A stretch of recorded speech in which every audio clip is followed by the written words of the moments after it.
Israel पर आरोप लगते रहे हैं कि वो अपने ऊपर होने वाले हमलों और उससे हुए नुकसान को छिपा ले जाता है।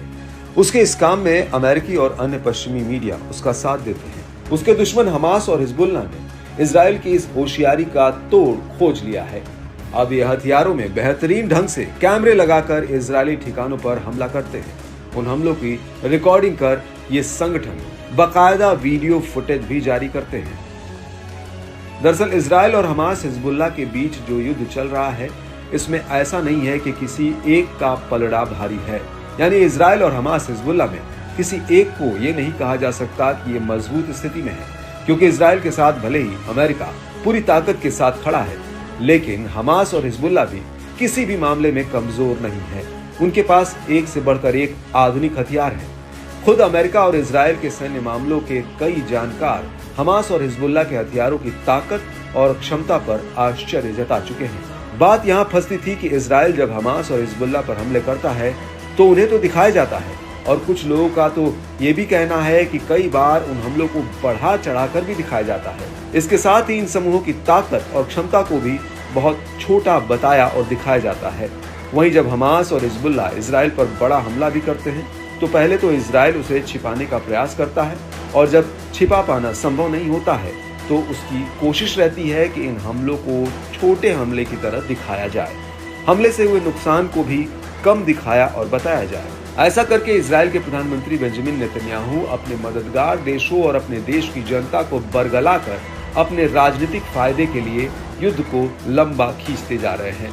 यह आरोप उन पर लगते रहे हैं। अब वो अपने ऊपर होने वाले हमलों को नहीं छिपा पाएंगे, क्योंकि हमलों की रिकॉर्डिंग के साथ ही अब हिजबुल्लाह हमलों की डिटेल भी जारी कर रहा है। अब हिजबुल्लाह ने हाइफा में इजरायली सैन्य ठिकानों पर किए गए हमलों और दक्षिण लेबनान में इजराइल पर किए गए हमलों का विवरण दिया है और बयान भी जारी किया है।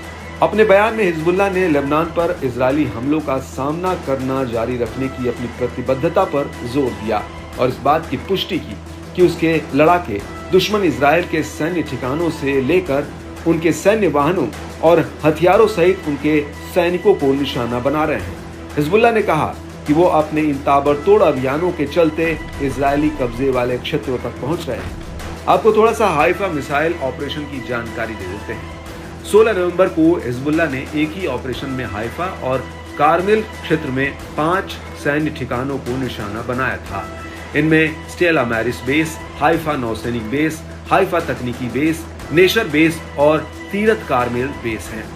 हिजबुल्लाह ने ये मिसाइल हमले इजराइल के दावों को गलत साबित करने के लिए किए, क्योंकि इजराइल ने एक बार फिर हिजबुल्लाह के खिलाफ बड़े पैमाने पर ऑपरेशन चलाने और उनके हथियारों को नष्ट करने का दावा किया था। हिजबुल्लाह का कहना है कि उसके ये दावे गलत हैं। इजराइल के इन्हीं दावों को गलत साबित करने के लिए हिजबुल्लाह ने हाइफा ऑपरेशन किया, जिसमें इजराइल के 5 सैन्य अड्डों पर भी हमला किया गया।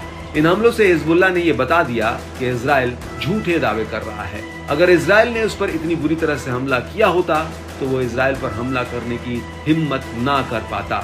हाइफा ऑपरेशन के जरिए हिजबुल्लाह ने दिखा दिया कि उसके पास अभी भी कई दुश्मन सैन्य ठिकानों को एक साथ उड़ाने की ताकत और क्षमता है। उसके पास लेटेस्ट रॉकेट से लेकर बेहतरीन आधुनिक हथियार है। हाइफा हमले के विवरण में हिजबुल्लाह ने खुलासा किया कि सभी घोषित सैन्य ठिकानों पर हमला किया गया, जिससे 3 लाख से ज्यादा लोगों को दूसरी जगहों पर शरण लेनी पड़ी। उसने ये भी कहा कि बस्तियों, शहरों और जरूरी जगहों के बीच इजरायली सेना के सैन्य ठिकाने होने से आम लोगों को भी इन हमलों का परिणाम भुगतना पड़ रहा है। हिजबुल्लाह का कहना है कि वो आगे भी हाइफा की तरह ऑपरेशन को अंजाम देने की पूरी तैयारी में है। हिजबुल्लाह की माने तो उसके हमले से इजराइल को भारी नुकसान हुआ है। इसके साथ ही उसने इजरायली सैनिकों को चेतावनी भी दी है कि अभी जो झेलना पड़ा है वो तो बस शुरुआत है।